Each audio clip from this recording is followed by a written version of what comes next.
நீங்கள் பார்த்து கொண்டிருப்பது உங்கள் ஜாஷ்வா டிவி. சகல ஜனங்களுக்கும் நற்செய்தி.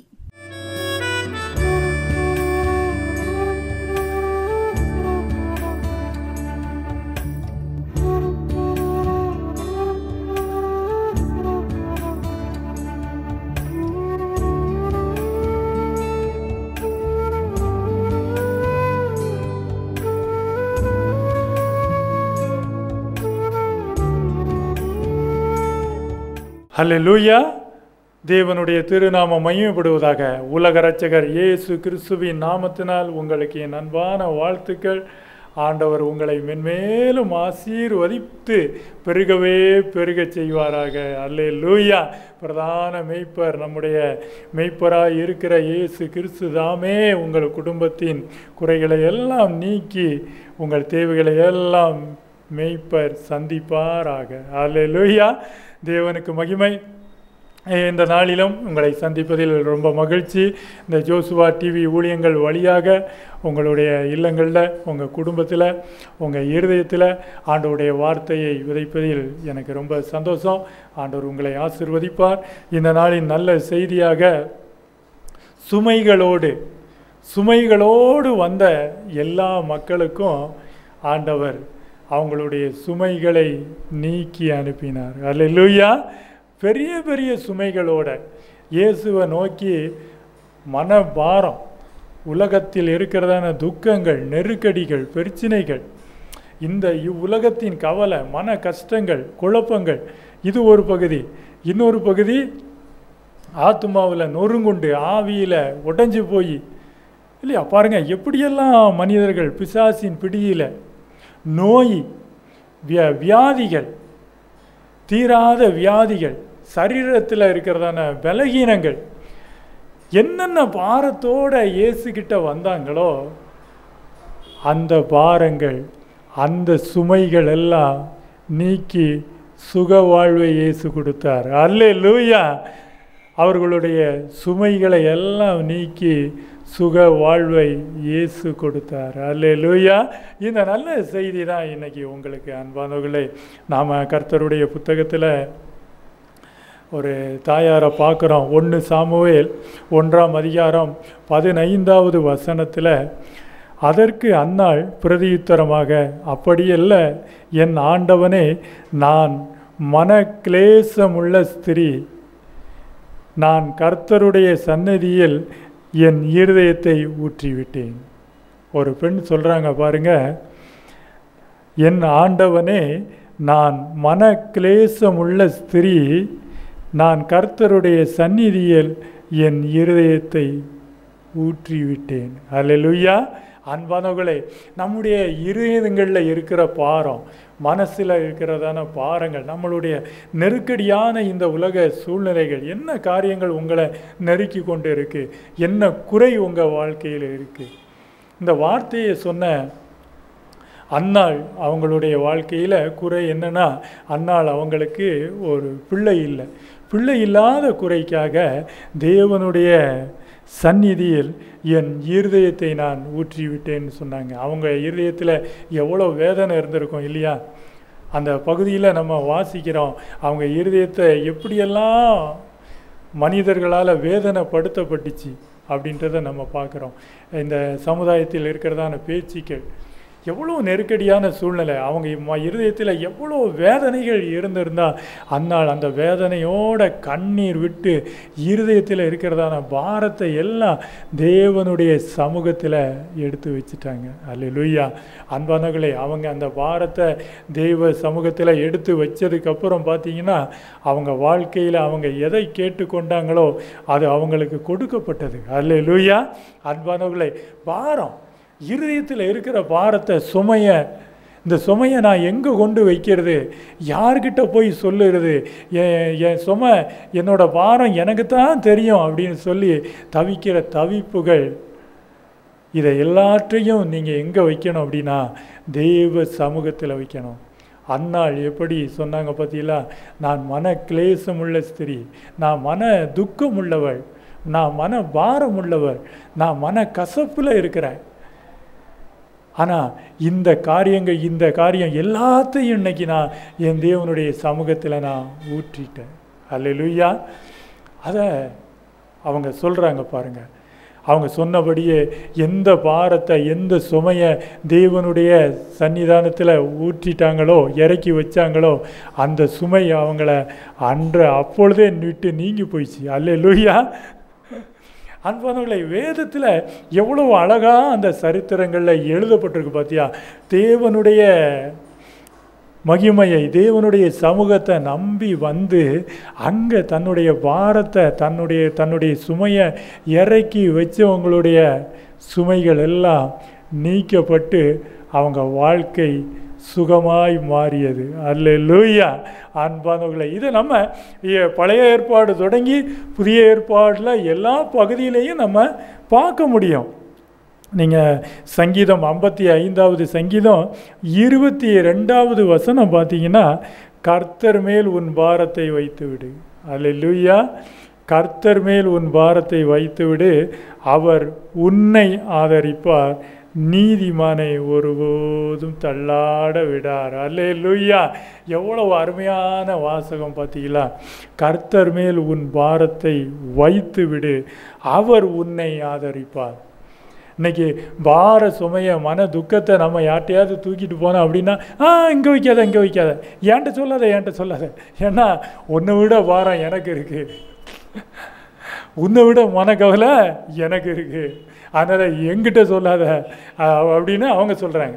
உன்னை விட பாரமாக நான் இருக்கேன் அப்படின்றாங்க. அன்பானவர்களே, உங்களுடைய பாரங்கள், உங்களுடைய இருதய வேதனைகள், வாழ்க்கை கஷ்டங்கள், வியாதிகள், பிரச்சனைகள், பிசாசின் பிடி எதுவாக இருந்தாலும், எந்த பாரமாக எந்த சுமையாக இருந்தாலும் நீங்கள் தேவ சமூகத்தில் வந்து அங்கே இறக்கி வச்சிருங்க. அல்லேலூயா.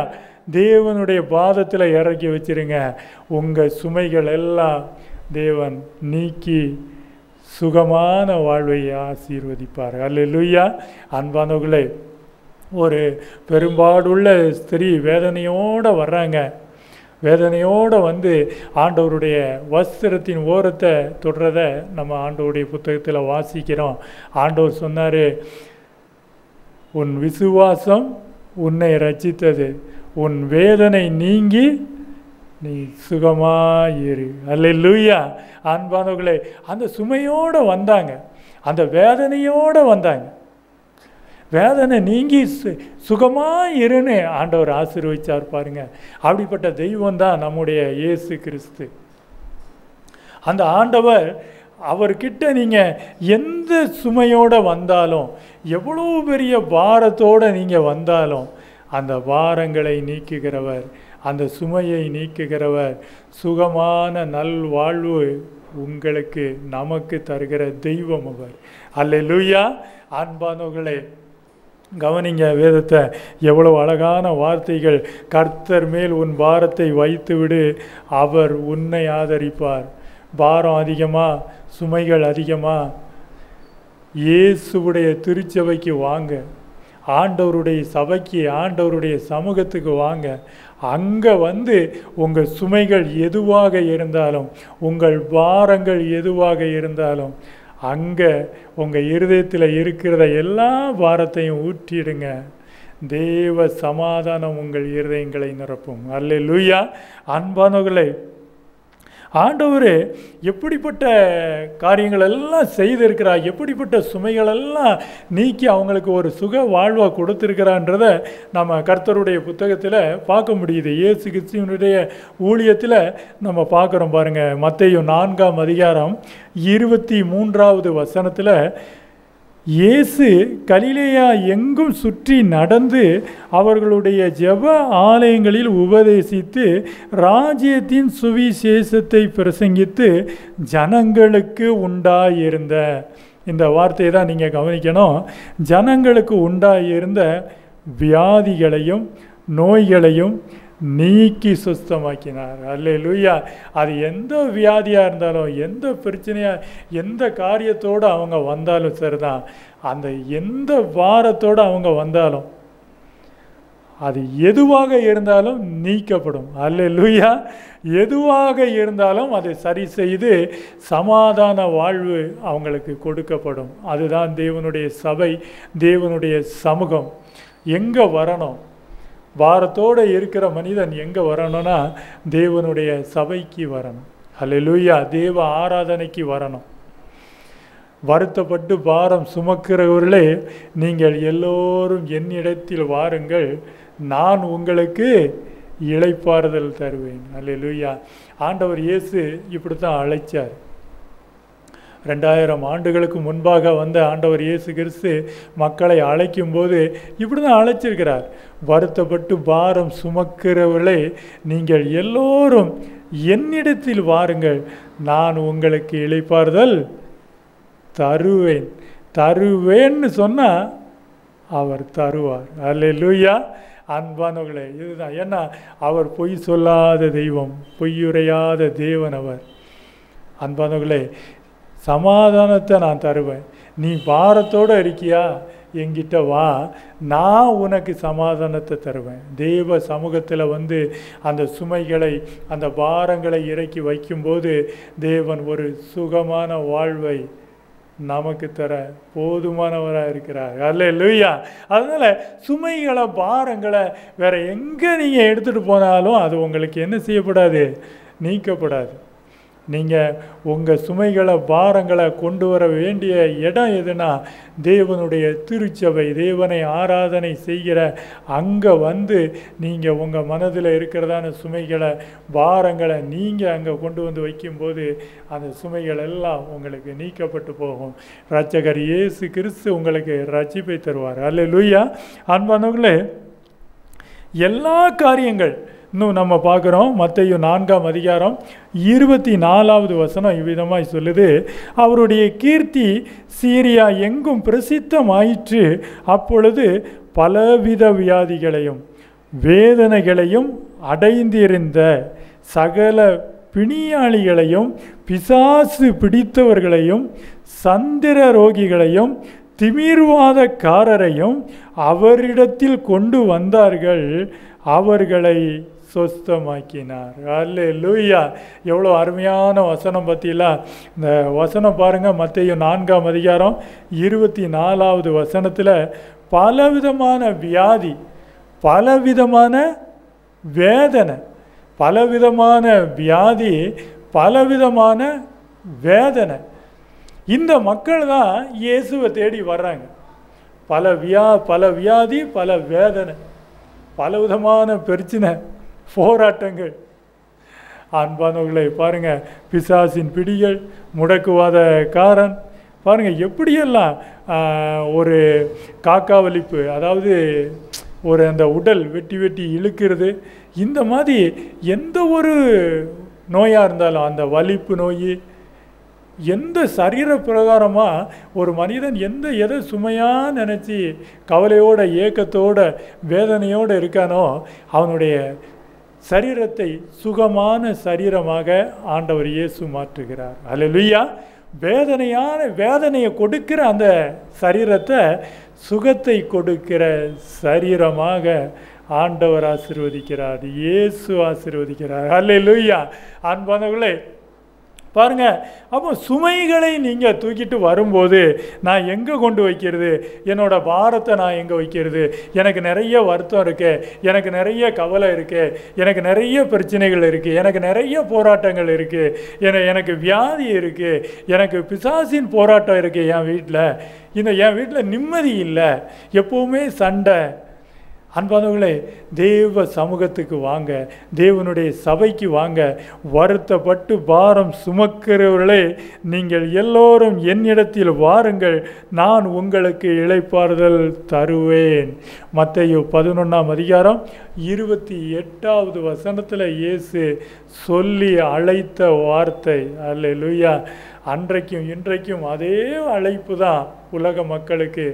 எந்த வருத்தம், என்ன வேதனை, என்ன பிரச்சனை, அன்பானவர்களே என்னிடத்தில் வாருங்கள், வேதனையை நீக்கி உங்கள் சுமைகளை நீக்கி உங்களுக்கு சுகமான வாழ்வை தருவேன். அல்லேலூயா. அன்பானவர்களே, இயேசு இவ்விதம் அன்போடு உங்களை எல்லாரையும் அழைக்கிறார். உலக மக்கள் எல்லா மக்களையும் அழைக்கிறார். வேதனை நிறைஞ்ச மக்களே என்கிட்ட வாங்க. சுமக்க முடியாத சுமைகளோடு சுமந்து திரிகிற மக்களே, அந்த சுமைகளை எல்லாம் என்கிட்ட கொண்டு வாங்க. உங்களுக்கு நான் சுகமான வாழ்வை தருவேன். அன்பானவர்களே, நம்முடைய அன்பான தெய்வம் இயேசு கிறிஸ்து இப்படி அன்பாய் மக்களை அழைக்கிறார்.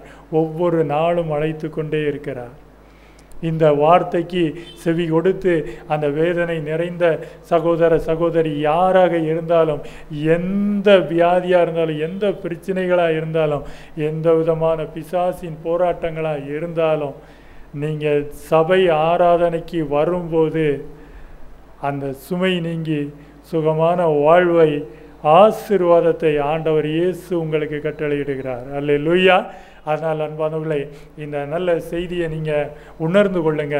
இந்த நல்ல வார்த்தையை கேட்டுக்கிட்டு இருக்க நீங்கள் உங்கள் பாரங்கள் எதுவாக இருந்தாலும், உங்கள் கஷ்டங்கள் எதுவாக இருந்தாலும், உங்கள் வேதனைகள் எதுவாக இருந்தாலும், உங்கள் பிரச்சனைகள் எதுவாக இருந்தாலும், எல்லாவற்றையும் தீர்த்து வைக்கிற தேவன் இயேசுவின் சமூகத்துக்கு வாங்க. அல்லேலூயா. ஆண்டவர் உங்களை ஆசீர்வதிப்பாராக. நிறைவு ஜெபத்தை ஏறெடுப்போம். கர்த்தர் உங்களை ஆசீர்வாதமாய் வழி நடத்துவார். ஆமென். அல்லேலூயா. ஸ்தோத்திரம். அதிசயமானவரே, ஆலோசனை கர்த்தாவே, வல்லமையுள்ள தேவனே, நித்திய பிதாவே, சமாதானத்தின் பிரபுவே, உமக்கு நன்றி செலுத்துகிறோம் கர்த்தாவே. ஜீவனுள்ள தேவன் அப்பா, இந்த நேரத்திலையும் எங்களை நீங்கள் ஜீவனோடு இந்த மண்ணுலகில் காத்து வந்த உங்கள் கிருபை, உங்கள் தயவு, உங்கள் இரக்கம், உங்கள் மன்னிப்புக்காய் நன்றி செலுத்துகிறோம் ஆண்டவரே. இந்த நல்ல நாளிலும் கர்த்தாவே, நீர் கொடுத்த நல்ல வார்த்தைகளை கர்த்தாவே அப்பா இதோ விதைத்து இருக்கிற ராஜா. இந்த விதைகள் ஒவ்வொரு இருதயங்களிலும் விளைச்சலை தர ஜெபிக்கிறேன் ஆண்டவரே. வருத்தப்பட்டு பாரம் சுமக்கிறவர்களே, நீங்கள் எல்லோரும் என்னிடத்துக்கு வாருங்கள், நான் உங்களுக்கு இளைப்பாறுதல் தருவேன். கர்த்தர் மேல் உன் பாரத்தை வைத்து விடு, அவர் உன்னை ஆதரிப்பார் என்ற வார்த்தையின்படியே இந்த நல்ல வார்த்தையை கேட்ட அன்பான சகோதர சகோதரிகளே அப்பா, எந்த பிரச்சனைகள் காரியங்களாக இருந்தாலும் ஆண்டவரே அப்பா, இந்த சகோதர சகோதரிகள் உம்முடைய சமூகத்தை நாடி வரும்போது அந்த சுமைகள் எல்லாம் நீக்கப்பட்டு சுகமான வாழ்வை இவர்கள் பெற இயேசு நாமத்தில் இவர்களை ஆசீர்வதிக்கிறேன், வாழ்த்துகிறேன் அப்பா. இயேசுவின் திருக்கரம் இந்த நல்ல வார்த்தையை கேட்ட ஒவ்வொரு ஆத்துமாக்களையும் தொடட்டும். இயேசுவின் கரம் ஒவ்வொரு ஆத்துமாக்களையும் ஒவ்வொரு குடும்பங்களையும் ஆசீர்வதிக்கும்படியாய் ஜெபிக்கிறேன் ஆண்டவரே. கர்த்தாவே அப்பா, வருத்தப்பட்டு பாரம் சுமக்கிறவனுக்கு இளைப்பாறுதல் கொடுக்கிற இயேசுவே அப்பா, உம் மண்டைக்கு, உம்முடைய சமூகத்துக்கு, உம்முடைய திருச்சபைக்கு, உம்முடைய ஆராதனைக்கு வேதனையோடும் சுமைகளோடும் வருத்தத்தோடும் ஓடி வருகிற ஒவ்வொரு ஆத்துமாக்களிலும் இயேசுவின் சந்தோஷமும் இயேசுவின் சமாதானமும் ரட்சிப்பாய் உண்டாக ஜெபித்து ஆசீர்வதிக்கிற ஆண்டவரே அப்பா. இந்த நல்ல வார்த்தைக்கு நன்றி ராஜா. கேளுங்கள் அப்பொழுது கொடுக்கப்படும் என்று சொன்ன எங்கள் நல்ல தெய்வமே அப்பா, அந்நாள் உம்முடைய சமூகத்தில் தன்னுடைய வேதனையை எல்லாம் ஊற்றின போது அந்த வேதனையை, அந்த சுமையை நீக்கி ஒரு சுகமான வாழ்வை நீர் கொடுத்தது போல இந்த நல்ல செய்தியை கேட்ட ஒவ்வொரு குடும்பத்திலும் இயேசுவின் நாமத்தில் அவர்களுடைய சுமைகள் எல்லாம் நீங்கி சுகமான வாழ்வு உண்டாக ஆசீர்வதிக்கிறேன். இயேசு நாமத்தில் வாழ்த்துகிறேன். கிறிஸ்து இயேசுவின் நாமத்தில் ஜெபிக்கிறேன் என் ஜீவனுள்ள நல்ல பிதாவே. ஆமென், ஆமென். அல்லேலூயா, அல்லேலூயா. தேவனுக்கே மகிமை.